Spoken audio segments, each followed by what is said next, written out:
We are back once again with another edition of Cape and today. Every week, I'm with Erika Brown of the Cricket. Give us to hear. We got to get the latest on all things Manchester by the Sea and Essex. And coming to us from our office in downtown Manchester by the Sea is Erika. Once again, hello. I love like how you sort of like wind it up every week and sort of how you change it up. I love it. Yep. Hi, All Corey. right. I'm doing great. You look great. We have a lot of news to get to. It's one big topic that encompasses Manchester and Essex, and this is the latest going on with the school district. I mean, it's really interesting. It's like more and more and more, and then you feel like your head is just gonna. My head's not gonna explode. My head's just gonna roll off my Yeah, shoulders just with all the slowly just limp content. away. The Manchester Essex Regional School District and all the kind of cycling that's been going on. It's been almost like not cycling, a roller coaster maybe with the budget, the FY24 budget for the district. It's now gone through I think four kind of versions since they kind of went into this budget season. So let's say budget season starts January 1, right? And they just approved finally a compromise budget that they're going to send to the towns. The budget is $30 million, basically. Let's just call it, I just want to make sure I get this right. It is $29.2 million. And it includes some cuts and this was a compromise budget from its official budget from March. And it accommodates Essex voters who 3 weeks ago rejected at the ballot a Proposition 2.5 override because it was a bridge too far, they said, financially. And they've been going back and forth in the middle. As you know, because we talked about this, but I'll just quickly say it.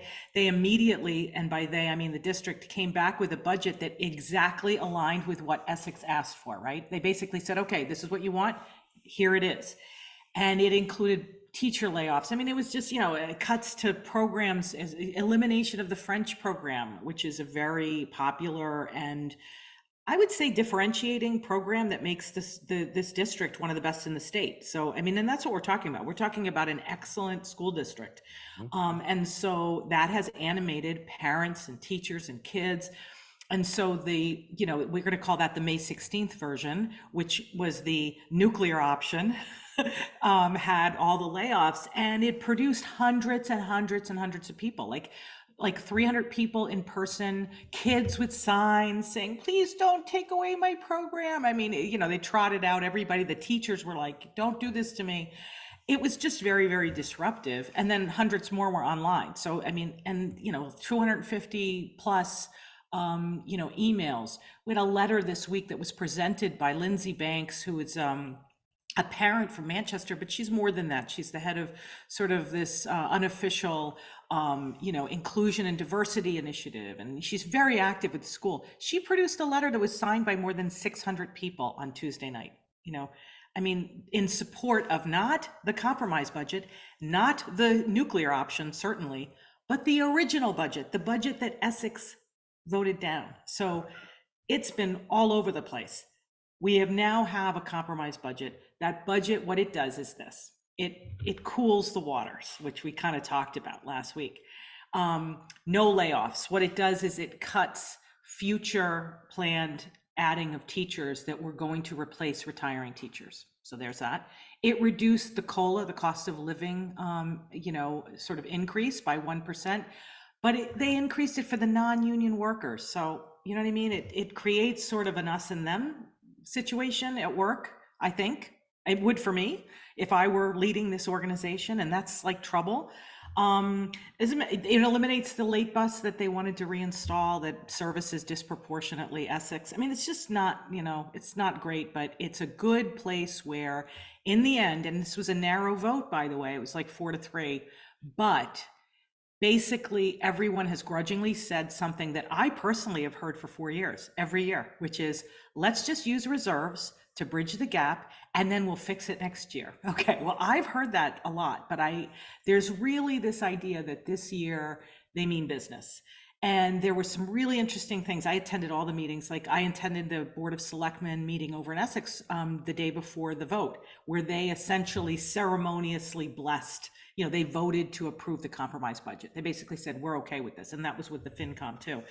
And in that meeting, Peter Phippen, who's a Board of Selectmen member over in Essex, he basically said, listen, I'm for the original budget. He was for the original March budget, the one that his own town people rejected. He said, but it doesn't mean that this issue of financial transparency and stress and all this stuff with the people in Essex who voted it down doesn't mean it's not real. It's real. And so we need to adjust to that. And he came up with an interesting concept. He said, and I think this is very interesting, and I'd love to see them explore it. He said, why don't we have a cap on local taxes in Essex where, you know, the elderly or people who qualify financially don't have to, you know, don't have to be burdened by our school system. That could be a very interesting thing, because here's the thing. Everyone talks about the fact that we have such a high performing school district. I don't know if we talked about this last week, but we talked about the fact that a high performing district boosts real estate values and it draws people to want to live in your community. And we see that in Essex. We see that to some degree in Manchester, not so much, because Manchester's school age population has gone down. And Essex has gone up slightly. I think they've added like 20 kids to the school district, but Manchester has lost like 60 or 80, right? So that's the problem. Essex's assessment is going through the roof because now they're on the wrong side of the proportion, the percentages, not the wrong side of actual seat, you know, bodies and seats, right?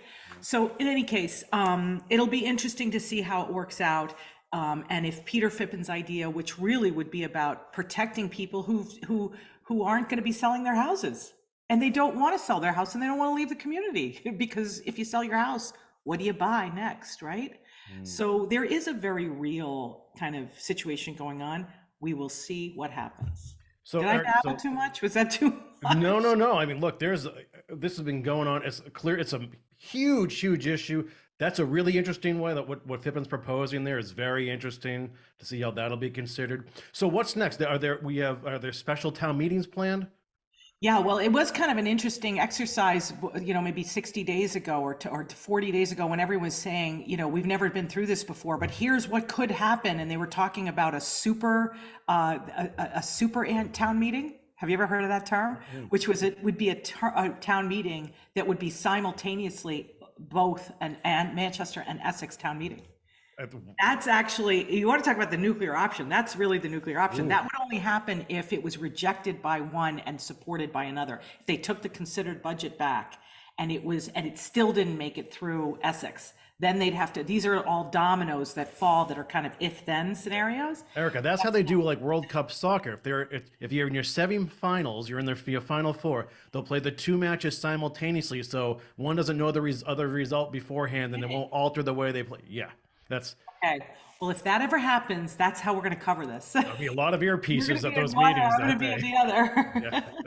Yeah. But no, here's what's going to happen. What's going to happen is way different.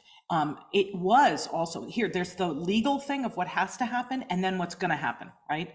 We're not going to do the legally required thing. The legally required thing we talked about last week, which is if they make the cuts that equal what Essex already approved at annual town meeting, in other words, the lesser amount without the override, then nothing is required. But if there was anything short of that, $1 even, they'd have to go back to a town meeting and then a vote, right? Over in Essex. Well, here's what's going to happen. What's going to happen is it's going to go back to annual town meeting, and it's going to go back to, not annual, I'm sorry, special town meeting. And it's going to go back to a special town meeting vote of both towns, even though Manchester is totally fine with anything. And that is in the issue of form. The legal counsel for the school district basically said, listen, in this case, because of the relationship, the best thing to do is to be equal. Bring this new budget as if you were at the beginning, bring it to a town meeting vote of both towns, have them approve it, and then we're good. And that town meeting is they've targeted June 28th already in Manchester, so it's going to happen very quickly. And Essex is going to probably decide next week or this week. I'm not so sure of when it's going to happen, but it'll happen imminently. The next time they vote, they'll target a date, they'll work up the warrant, and then they'll go ahead and do this 14-day. They need 14 days notice to pull off a town meeting. And I think they're going to do it before June too, because remember last week we were talking about Pam Thorne, the town clerk over in Essex. She's retiring at the end of June, right? Yeah. I was talking to her and she was like, uh-oh, I'm going to have to do a town meeting. So she's going to do it probably before she retires. Okay. So, but we wouldn't have a date on that yet. You're thinking, No, but it's going to be soon. It'll be in the yeah. next 3 weeks, 2 weeks, 3 weeks. Wow.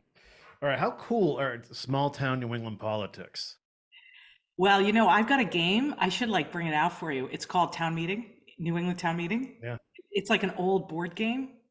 Yeah, it exists. Look it up. It was developed by this lady in Vermont in like probably the 60s, Uh, and I have a copy. I have a copy of one. I used to cover town meetings in Vermont in the early and mid '90s for a while. Oh my. Unbelievable place. It was all potluck. Yes, big on That's when I was potlucks. covering the town meetings in Topsfield, Boxford, and Middleton. Let me tell you, rollicking. Well, awesome stuff, Erica. Obviously, that big story is still unfolding, so we will get back in with you this time next week to see what the latest is. Thank you.